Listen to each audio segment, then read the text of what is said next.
अंजू के 2 बेटे और 1 बेटी थी। उसके ससुराल की परंपरा के अनुसार घर के हर छोटे बड़े निर्णय सिर्फ घर के मर्द ही लिया करते थे और औरतों का काम बस घर गृहस्थी संभाले जितना ही था। परिवार में पुरुषों का वर्चस्व होने के कारण घर में बेटों को तो सर आंखों पर बिठाया जाता था, लेकिन बेटियां बेचारी अपने ही घर में उपेक्षित सा जीवन जीती थी। जब अस्पताल में नर्स ने अंजू को उसकी बेटी की 6 उंगलियों के बारे में बताया तो अंजू वहीं सर पीट पीट कर रोने लगी। हे भगवान, ये कौन से जन्म का बेर निकाला मुझसे। एक तो लड़की दे दी, ऊपर से वो भी राक्षसी का जन्म करा दिया मेरे घर में। ये आप क्या बोल रही हैं? 6 उंगलियां होने का मतलब ये नहीं है कि आपकी बेटी कोई राक्षसी है। ये बिल्कुल सामान्य बच्ची है। अरे काम वक्त, एक तो वैसे ही मेरा दिमाग खराब है, ऊपर से तू आ गई प्रवचन देने। तुझे ज़्यादा ही पता है ना, तो तू ही रख ले इस सामान्य बच्ची को। आई बड़ी ज्ञान देने वाली। पता नहीं कहाँ कहाँ से बेवकूफ़ चले आते हैं। इन लोगों को तो कुछ भी समझाना बेकार है। अंजू के घर 6 उंगलियां लेकर पैदा होना बेटी श्री के लिए अभिशाप बन गया था। बेटी श्री के जन्म के बाद से ही कभी अंजू ने उसके साथ प्यार और ममता नहीं दिखाई थी। श्री के 25 साल के जीवन में ऐसा कोई दिन नहीं बीता था जब अंजू ने उसे मनहूस होने का ताना ना दिया हो। 3 भाई बहनों में सबसे छोटी श्री ना तो कभी माँ बाप की लाडली बनी और ना ही भाइयों की। उसके घर में होने ना होने से किसी को कोई खास फर्क नहीं पड़ता था। अब श्री 25 साल की हो गई थी। सबसे बड़े सौरभ के लिए जब अनुराधा के माता पिता ने शादी का प्रस्ताव भेजा तो अंजू ने खुशी खुशी उसे स्वीकार कर लिया और जल्द ही सौरभ और अनुराधा शादी के बंधन में बंध गए। शादी के बाद, माँ जी, मेरी माँ ने आप सभी के लिए तोहफे भेजे हैं। ये आपके लिए साड़ी और पायल है और ये मेरी इकलौती ननद रानी के लिए सोने की अंगूठी जो मैं खुद अपनी पसंद से खरीद कर लाई हूँ। श्री कहाँ है? मैं उसे अपने हाथ से पहनाऊँगी।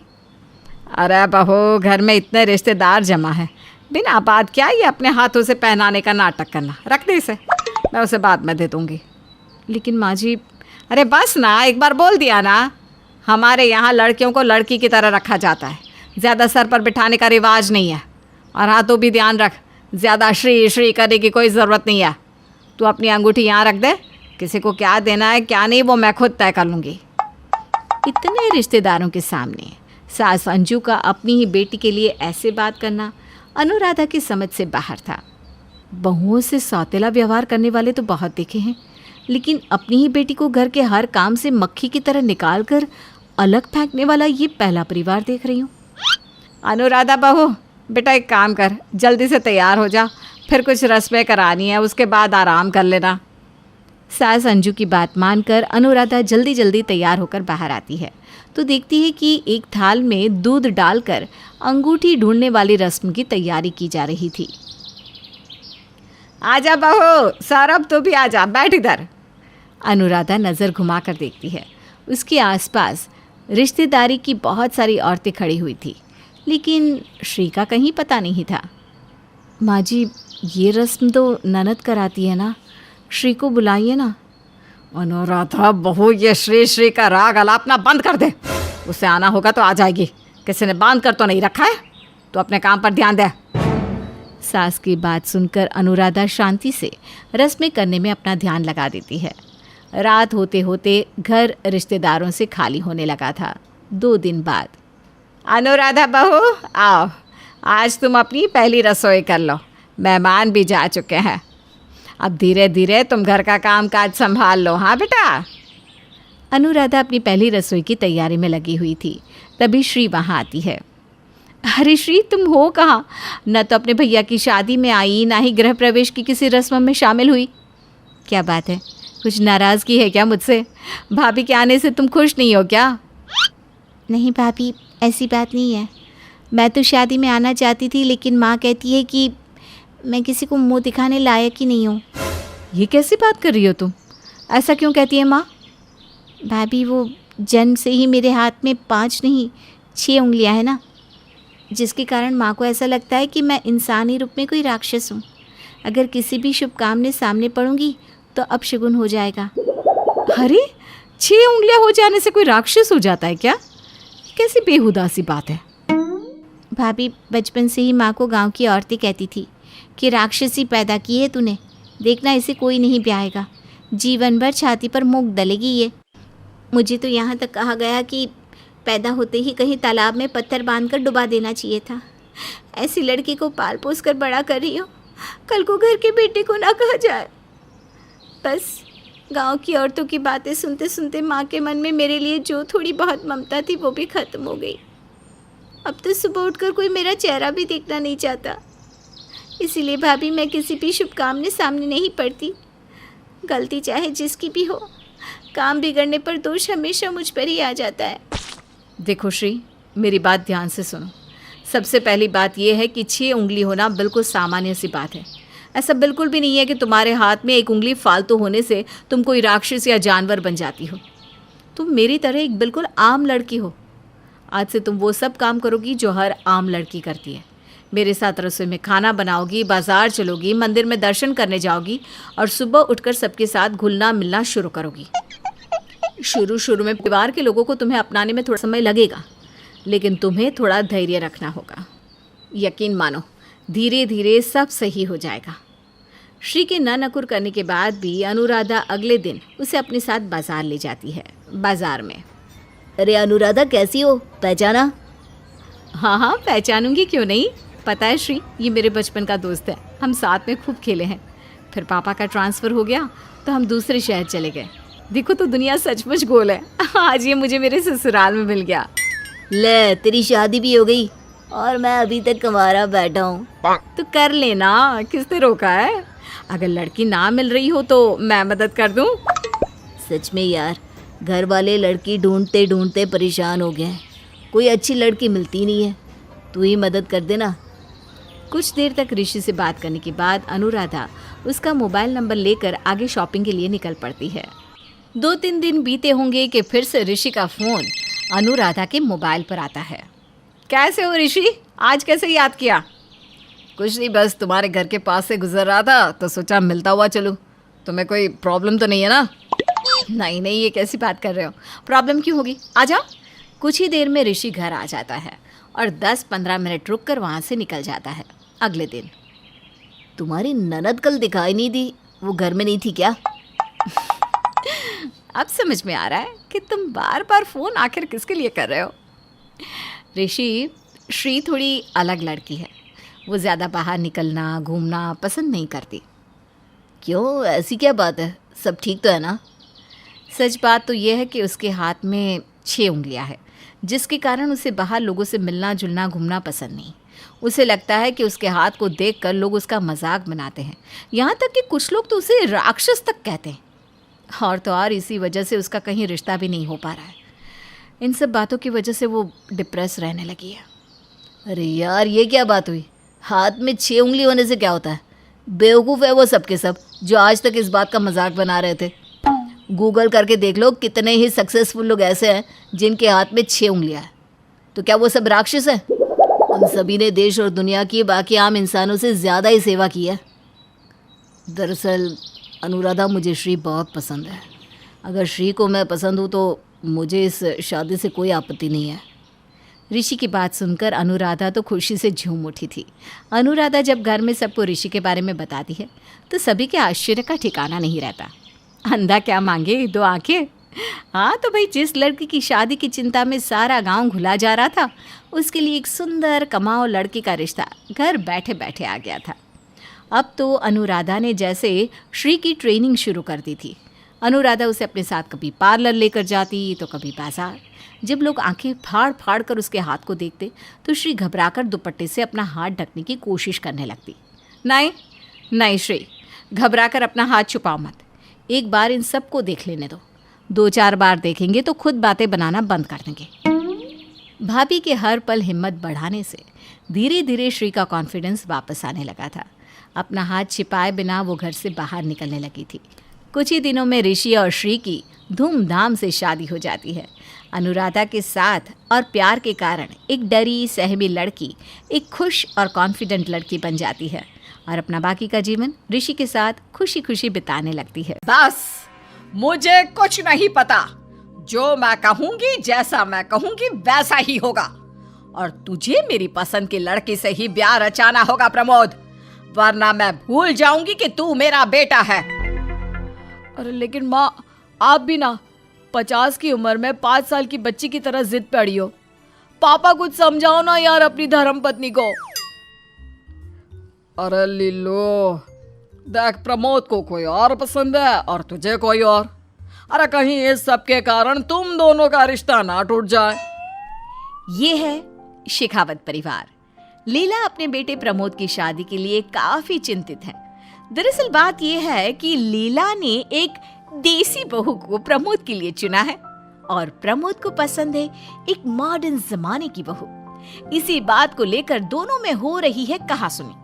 और बेचारे चंपकलाल जी, एक तरफ बेटा एक तरफ बीवी, संभाले तो किसे संभाले। अरे क्या मॉडर्न मॉडर्न लगा रखा है, घास चरने गई है क्या कल?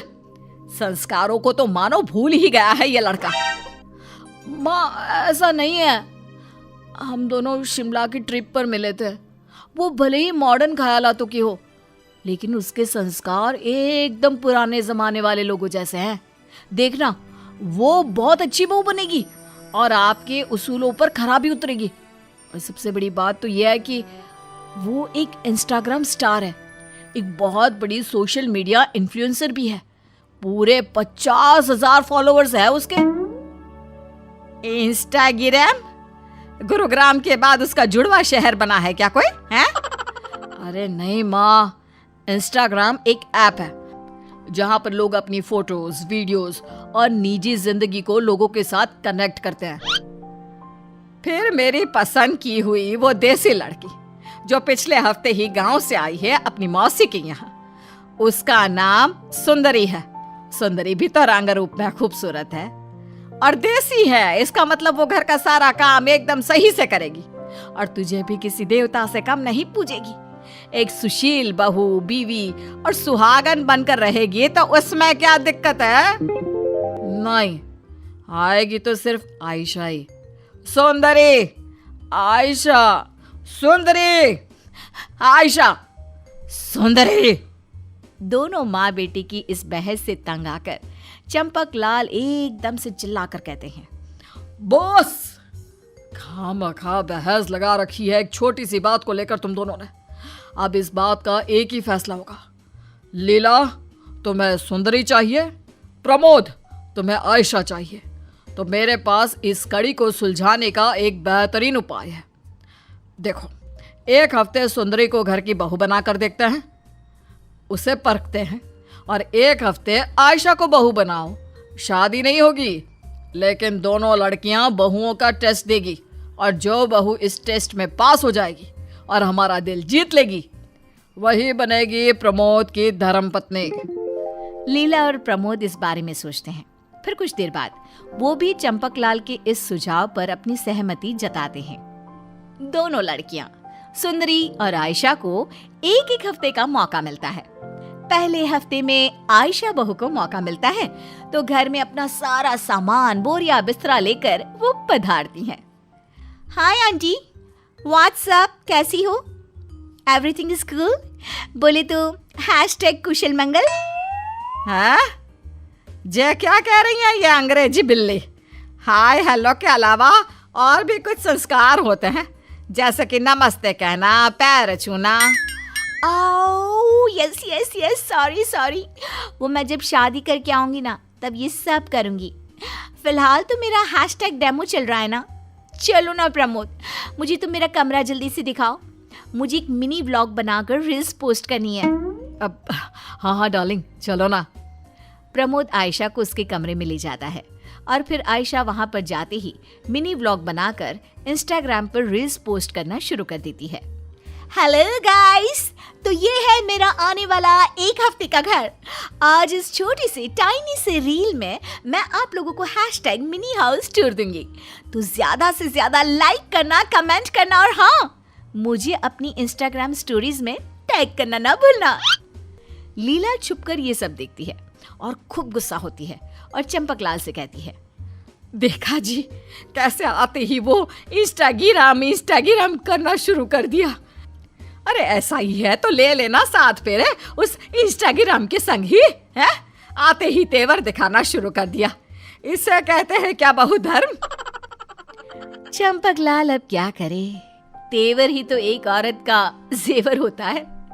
रसोई में जब आयशा खाना बनाने जाती है तभी वो इंस्टाग्राम पर लाइव जाती है और अपने फॉलोअर्स से बात करते हुए, हेलो दोस्तों, व्हाट्सएप, होप आप सब एकदम मजे में हो। सॉरी, वो मैं इतने टाइम बाद लाइव आई हूँ ना इतना ट्रैवलिंग किया, इतना काम था रिसेंट डेज में कि क्या बताऊं। अच्छा सुनो, आज ना मैं बना रही हूँ सूजी का हलवा। ये देखिए, जूम करके दिखाती हूँ। ये मैंने काजू, किशमिश और बादाम चॉप किए हैं। और तभी वहां पर लीला आ जाती है और वो क्रोधित होकर चिल्लाती है, इंस्टाग्राम की दीवानी, जे क्या कर रही है तू? खाना बनाते समय भी पूरी दुनिया को दिखाना है ताकि सबकी नजर लगे हमारी रसोई को, हैं? अरे आंटी जी, पूरे 50,000 लोग सुन रहे हैं, मैं लाइव हूँ। अरे तेरा लाइव गया तेल लेना। अरे आग लगे तेरे इंस्टाग्राम में। घर गृहस्थी संभालने आई है या अपना इंस्टाग्राम है? तभी आयशा फटाफट अपना लाइव सेशन एंड कर देती है और एकदम जोर से गुस्सैल आवाज में कहती है, आंटी जी, आपको जरा भी सेंस नहीं है? अब सब लोग मुझ पर हंसेंगे, मीम्स बनाएंगे मेरे ऊपर। सच में अब इतनी इलिटरेट है, ये पता नहीं था मुझे। इतने महीनों की कमाई हुई इज्जत की एक चुटकी में धज्जियां उड़ा दी आपने। प्रमोद और चंपकलाल भी वहां आ जाते हैं। अरे क्या हुआ आयशा, इतना भोपू की तरह क्यों बजे जा रही हो? आयशा प्रमोद को सब बताती है।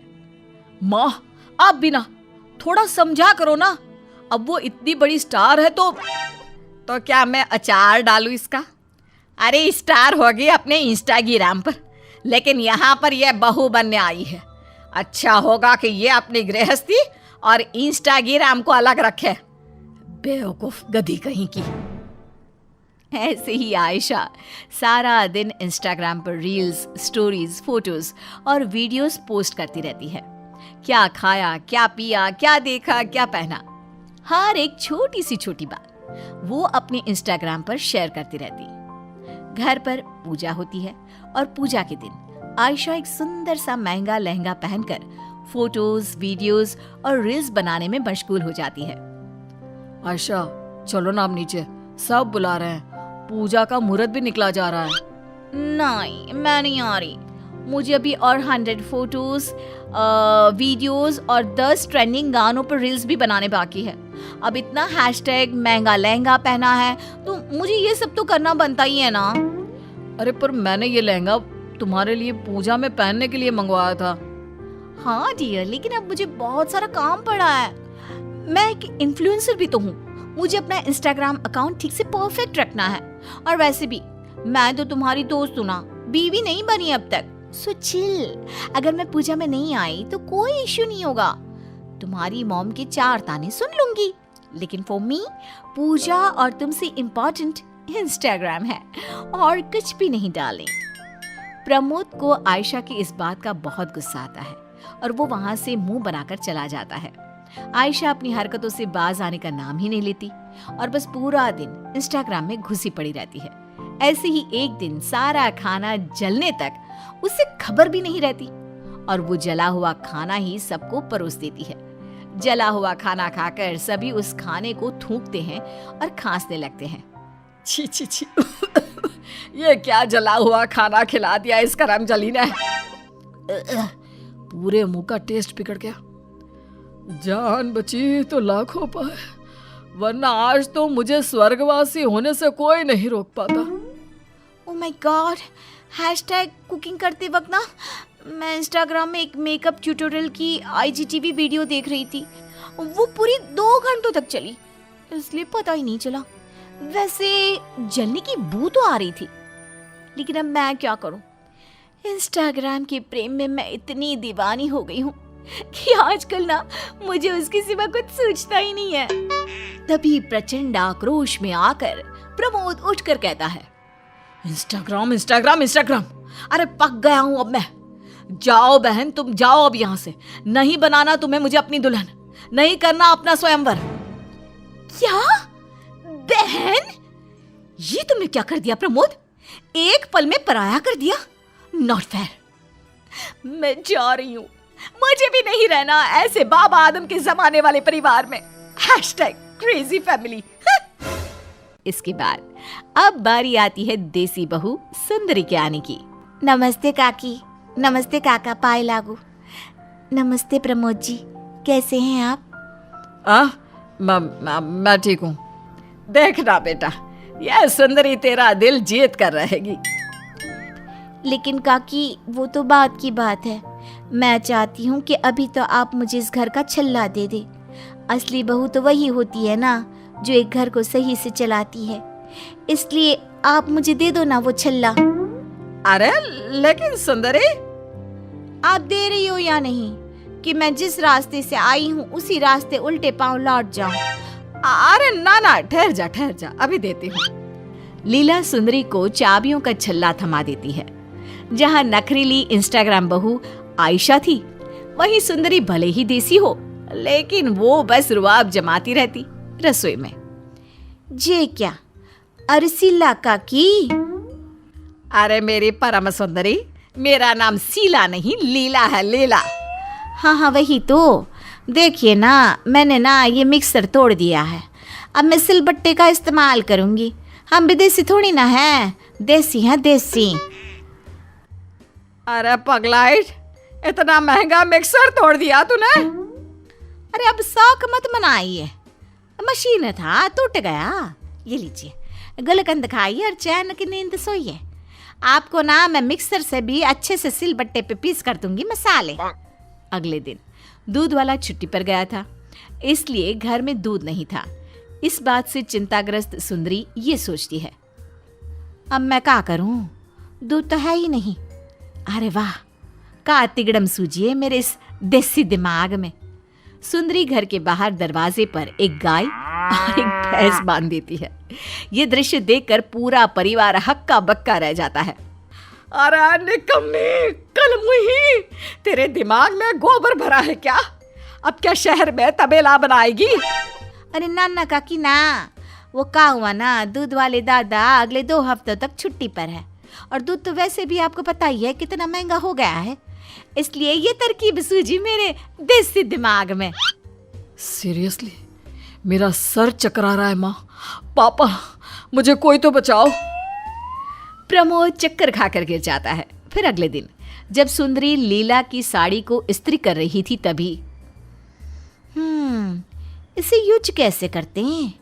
शायद इसका बटन ऑन करके एक जगह पर रखना होगा। हाँ, सुंदरी इस्त्री को ऑन करके साड़ी पर रखकर छोड़ देती है और वो साड़ी जल जाती है। अरे तुम इंसान हो या कोई एलियन? ऐसे बर्ताव कर रही हो जैसे दूसरे ग्रह से आई हो। अरे पूरे 2000 रुपयों की साड़ी थी, वो भी जला दी। कल भी वॉशिंग मशीन की जगह वो पत्थर से मेरे कपड़े रगड़ रगड़ के धोए और खराब कर दिए। नास पिटी कहीं की। ओ काकी सा, जरूरत आपको है, मुझे ना है, समझ गई ना आप, इसलिए ज्यादा ना बोलिए। हमारे यहाँ कोयले और तांबे से इस्त्री करते हैं, जे इलेक्ट्रिक इस्त्री कभी यूज नहीं किए, इसलिए। हाँ, ऐसे ही सुंदरी भी अपनी ऊट पटांग देसी हरकतों से परिवार वालों के नाक में दम कर देती है। कभी खाने में एक्स्ट्रा देसी घी डालकर, घर में गोबर लगाकर, प्रमोद के कपड़ों को पोछा बनाकर, तो कभी चंपक लाल के जरूरी अखबारों को रसोई के काम में इस्तेमाल करके।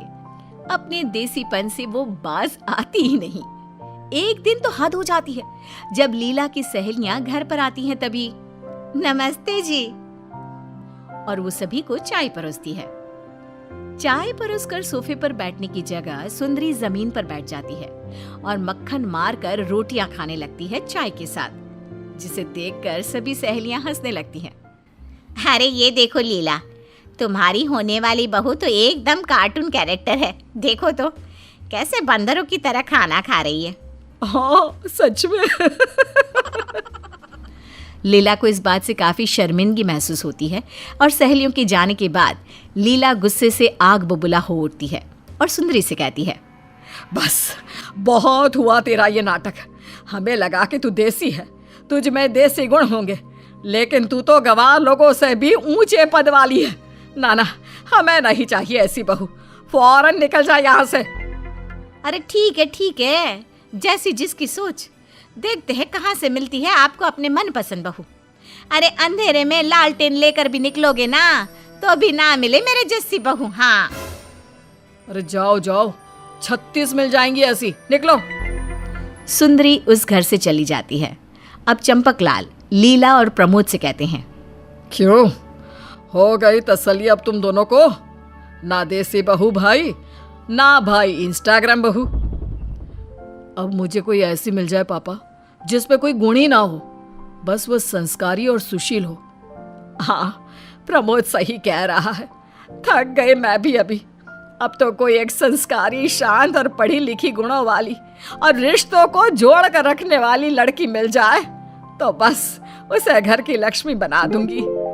1 महीने की कठोर तलाश के बाद आखिरकार प्रमोद के लिए एक संस्कारी बहू मिल ही जाती है और फिर लीला और चंपकलाल प्रमोद की शादी उस संस्कारी लड़की से करा देते हैं और पूरा परिवार चैन से सुख भरा जीवन व्यतीत करता है।